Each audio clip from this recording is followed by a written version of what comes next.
7ই March আন্তর্জাতিক নারী দিবস উপলক্ষে ভাসানী জনশক্তি পার্টির প্রেসিডিয়াম সদস্য বিলকিস খন্দকারকে বক্তব্য রাখার জন্য অনুরোধ করেছি।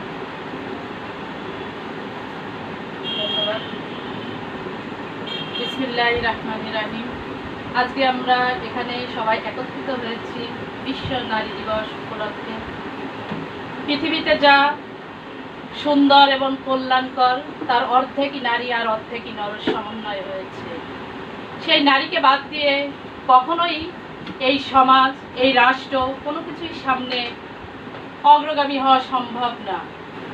এই নারী দিবস উপলক্ষে যে আন্তর্জাতিকভাবে স্বীকৃতি হয়েছে, এর পিছনে অনেক ঘটনা, অনেক ইতিহাস রয়েছে। সেই ইতিহাসের মূল নায়িকা কিংবা নায়ক বলবো নারীরাই। এখানে পুরুষের কোনো কৃতিত্ব ছিল না। 1908 সালে ক্লারা জিটকিন উনি যে নারী আন্দোলনের যে ডাক দিয়েছিলেন, সেখানে শ্রম কর্মঘণ্টা কমানোর জন্য, নারীদের ভোটাধিকার দাবির জন্য এবং ন্যায্য হিস্সা পাওয়ার জন্য।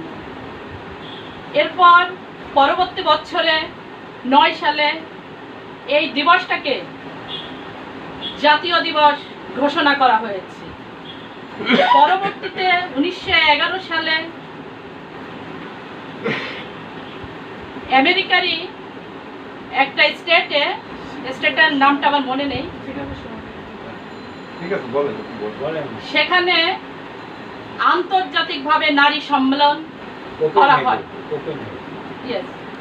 সেখানে 17টা দেশ থেকে মোট 100 জন নারী প্রতিনিধিত্ব করেছিলেন। সেখানে নারী দিবসকে আন্তর্জাতিক নারী দিবস স্বীকৃতির জন্য সবাই সর্বসম্মতি জানিয়েছিলেন। এরপর থেকেই 1911 সাল থেকেই শুরু হয় বিশ্ব নারী দিবস আন্তর্জাতিকভাবে পালন করা, যা প্রথমেই করেছিলেন অস্ট্রেলিয়া, সুইডেন, জার্মানি এবং কানাডা, ফিনল্যান্ড, ডেনমার্ক। এর পরবর্তীতে 14 সাল থেকে বিশ্বের বিভিন্ন দেশ এই নারী দিবসকে, আন্তর্জাতিক নারী দিবসকে পালন করা শুরু করে। শুধু এই দিবস পালন করা কিংবা উদযাপন করার মধ্য দিয়েই কিন্তু সীমাবদ্ধ না। নারীর যে ভূমিকা রয়েছে, নারীর যে ক্ষমতায়ন রয়েছে, নারী শিক্ষা, নারী চিকিৎসা, নারী রাজনীতি, নারী অর্থনীতি, নারী পরিবার, সব জায়গায় নারীর ভূমিকা রয়েছে। সেই ভূমিকা যেন কোনো বৈষম্য শিকার না হয়, এই ভূমিকার মাধ্যমে নারী যেন সামনের দিকে এগিয়ে যেতে পারে, এখানে যেন কোনো লিঙ্গের ভেদাভেদ না থাকে, সেই সমতার জন্যই এই নারী আন্দোলনের মুখ্য বিষয় ছিল। আজকে আমরা এই 2026 সালে এসেও এই আন্তর্জাতিক নারী দিবস উদযাপন করছি সানন্দে, কিন্তু আমরা বলতে পারছি না এখনো যে আমরা নারীরা এখনো মুক্তি পেয়েছি। সমাজ থেকে, রাজনীতি থেকে, অর্থনীতি থেকে, পরিবার থেকে কোনো কিছুতেই আমরা এখনো পরিপূর্ণ মুক্তি পাইনি। শুধু দাবিই করে যাচ্ছি সম অধিকার।